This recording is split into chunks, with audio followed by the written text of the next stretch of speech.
நான் இன்று பேச இருக்கும் தலைப்பு வள்ளலாரின் ஆன்மநேய ஒருமைப்பாட்டுரிமை. இதில் ஆன்மா என்றால் என்ன என்பதற்கு ஒரு சிறிய கதை சொல்கிறேன்.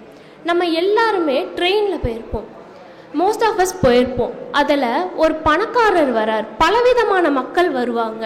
அதில் ஒரு கோடீஸ்வரர் நிறைய ஹை அண்ட் ப்ராடக்ட்ஸ் வச்சுருக்கார், எல்லாமே ரொம்ப காஸ்ட்லியாக இருக்குது. அதில் ஒரு டைமண்டும் வச்சுருக்கார். அதை பார்த்துட்டு அங்கே இருக்க எல்லாருக்குமே கண்ணுக்கு இதுவாக இருக்குது, நமக்கு அது வேணும்னு சொல்லிட்டு. அதில் ஒருத்தன் கண்டிப்பாக நம்ம எடுக்கணும், அந்த டைமண்டை எடுத்தே ஆகணும்னு சொல்லிட்டு பிளான் பண்ணுறான். நிறைய பிளான் பண்ணி நைட் எல்லோரும் தூங்கினதுக்கப்புறம் சரி நம்ம எடுக்கலான்னு சொல்லி எல்லா இடத்துலையும் சர்ச் பண்ணுறான். அவனுக்கு எங்கேயுமே கிடைக்கல. அவனுக்கு ரொம்ப ஆர்வமாக இருக்குது, நமக்கு இந்த ப்ராடக்ட் இப்போ அந்த டைமண்ட் கிடைக்கலனாலும் பரவாயில்ல, அது எங்கே தான் இருக்குது அப்படின்னு தெரிஞ்சுக்கணும்னு சொல்லிட்டு எல்லாரும் இறங்குறப்ப அந்த கோடீஸ்வரர்கிட்டயே கேட்குறான், ஐயா நான் நேற்று எல்லா இடத்துலையும் தேடினேன், எனக்கு எங்கேயுமே கிடைக்கல, இப்போ அது எனக்கு இல்லைனாலும் பரவாயில்ல, ஆனால் எங்கே இருக்குன்னா அது சொல்லுங்க அப்படின்னு சொல்லிட்டு. என்கிட்ட எல்லா இடத்துலையும் தேடினேன், உன்னோட பேக்கெட்டில் தேடினியா? அதே மாதிரி தான் ஆன்மான்றது. நம்ம எல்லா இடத்துலையும் தேடுறோம், ஆனால் நம்மக்கிட்ட தான் இருக்குது. நம்மக்கிட்ட ஃபர்ஸ்ட்டு சர்ச் பண்ணால் அது நம்மளுக்கு கிடைக்கும். இங்கே அவ்வை பாட்டி சொல்கிறாங்க, அரிது அரிது மானிடராய் பிறத்தல் அரிது என்பார்.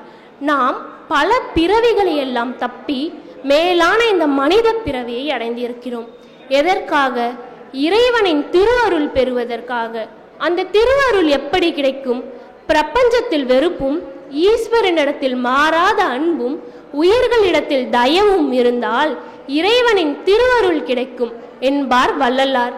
நம்ம எல்லாரும் வேண்டுதல் வைக்கிறோன்னா எப்படி வேண்டுவோம்? நம்ம நல்லா இருக்கணும், நம்ம ஃபேமிலி நல்லா இருக்கணும், பணம் வேணும், காசு புகழ் எல்லாத்தையும் வேண்டுவோம். ஆனால் வள்ளற் பெருமான் நீங்கள் எப்படி வேண்டுறாருன்னு பாருங்க.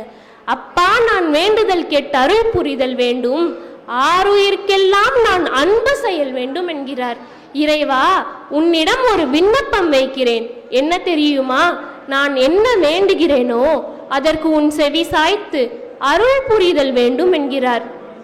அது மட்டுமல்ல, இந்த உலகத்தில் வாழும் அத்துணை உயிர்களுக்கும் நான் அன்பு செயல் வேண்டும் என்கிறார்.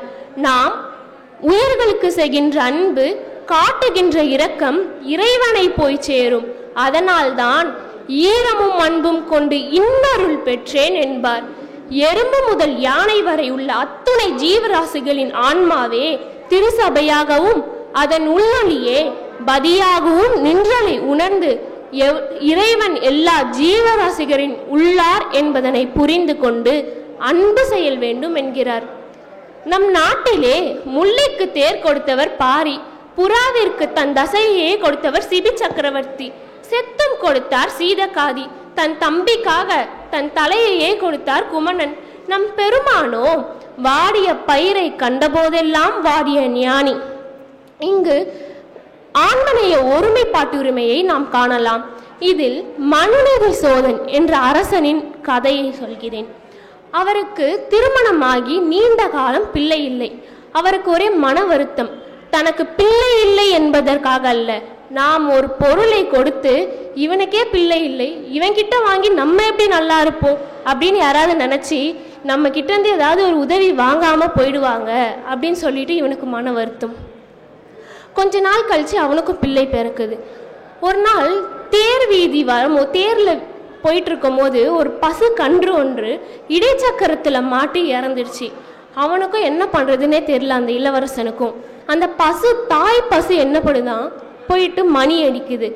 அரசன் வரான், நம்மளோட மணி அடிக்குதே என்ன நடந்துச்சு அப்படின்னு சொல்லிட்டு எல்லாத்தையும் ஆராய்ச்சி செஞ்சு, சரி இப்போ அந்த கன்றை என்னால் திருப்பி கொடுக்க முடியாது, ஆனால் அந்த தாய்ப்பசு என்ன துன்பம் அடையுதோ அது என்னால் இது பண்ண முடியும்னு சொல்லி இளவரசனை கொல்லுங்க அப்படின்னு சொல்லி அமைச்சர்கிட்ட சொல்கிறாங்க.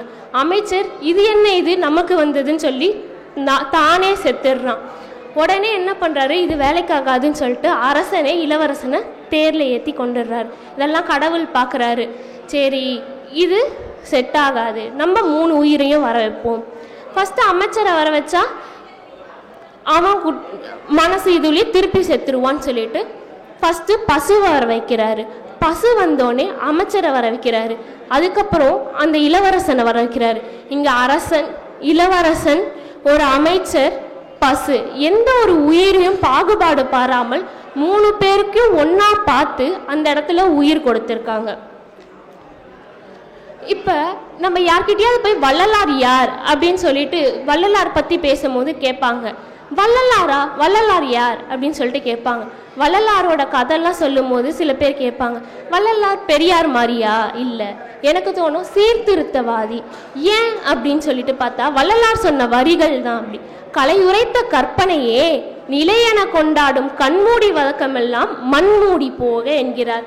வள்ளலார் காலத்தில் ஆண் உயர்வு பெண் தாழ்வு என்ற எண்ணம் சமுதாயத்தில் மிகுந்திருந்தது. வள்ளற் பெருமானோ பெண்ணுள் ஆணும் ஆணுள் பெண்ணும் அன்னுற வகுத்த அருட்பெரும் ஜோதி என்கிறார். ஒத்தாரும் உயர்ந்தாரும் தாழ்ந்தாரும் எவரும் ஒருமையுளராகி உலகியல் நடத்தல் வேண்டும் என்கிறார். காற்று சாதி பார்த்து வீசுவதில்லை, அனைவருக்கும் பொதுவாக தான் வீசுகிறது. நெருப்பு கோலமாகிய சூரியனும் சாதி பாராமல் அனைவருக்கும் பொதுவாக தான் வீசுகிறது. மண்ணும் அனைவருக்கும் பொதுவாக தான் தங்கும் இடம் பரிசளிக்கிறது. தண்ணீரோ அனைவருக்கும் பொதுவாக தான் குடிக்க பயன்படுகிறது. ஆகாயமோ அனைவருக்கும் பொதுவாக தான் மேற்கூரையாக விளங்குகிறது. அப்படி இருக்க மனிதன் மட்டும் சாதி பார்த்து கொண்டு மதத்தை பிடித்து கொண்டு என் மதம் பெரியது உன் மதம் பெரியது என வீண் சண்டையால் அழிந்து போகிறான். இங்கு வள்ளற் பெருமான் கடவுள் எங்கு உள்ளார் என்பதனை விளக்குகிறார். எத்துணையும் பேதமுறாது எவ்வுயிரும் தம்முயிர் போல் எண்ணி உள்ளே ஒத்துரிமையை உடையவராய் உவக்கின்றார். யாவர் அவர் உளந்தான் சுத்த சித்துருவாய் எம் பெருமான் நடம் புரியும் இடம் என நான் சேர்ந்தேன். அந்த வித்தகத்தம் அடிக்கேவல் புரிந்திட என் சிந்தையில் விதைந்ததாலோ என்கிறார். வள்ளலார் சொன்ன சில கருத்துக்களை கூறி என் உரையை நிறைவு செய்ய விரும்புகிறேன். அறியாமை அடியோடு அகலட்டும், ஆன்மநேயம் ஆள் போல் தலைக்கட்டும், இல்லாமை இல்லாமல் போகட்டும், ஈவது இயல்பாய் இருக்கட்டும், உயிரிறக்கம் எங்கும் உழவட்டும், ஊக்கமுற்ற யாக்கைகள் ஒளிரட்டும், எல்லா உயிர்களும் இன்புற்று வாழட்டும், ஏற்றத்தாழ்வற்ற சமுதாயம் உண்டாகட்டும், ஐம்பூதங்கள் மாசுபடாமல் இருக்கட்டும், ஒன்றே இறை என உணரட்டும், ஓயாமல் வையகத்தில் அழுப்பா ஒளிரட்டும் என கூறி வாய்ப்பளித்த சைதை சன்மார்க்க சங்கத்தினருக்கும் என என்றும் ஊக்குவிக்கும் திருமதி மொரியரசி அசோகன் பெரியம்மா அவர்களுக்கும் பெரியவர்கள் அனைவருக்கும் நன்றி கூறி விடைபெறுகிறேன். நன்றி, வணக்கம்.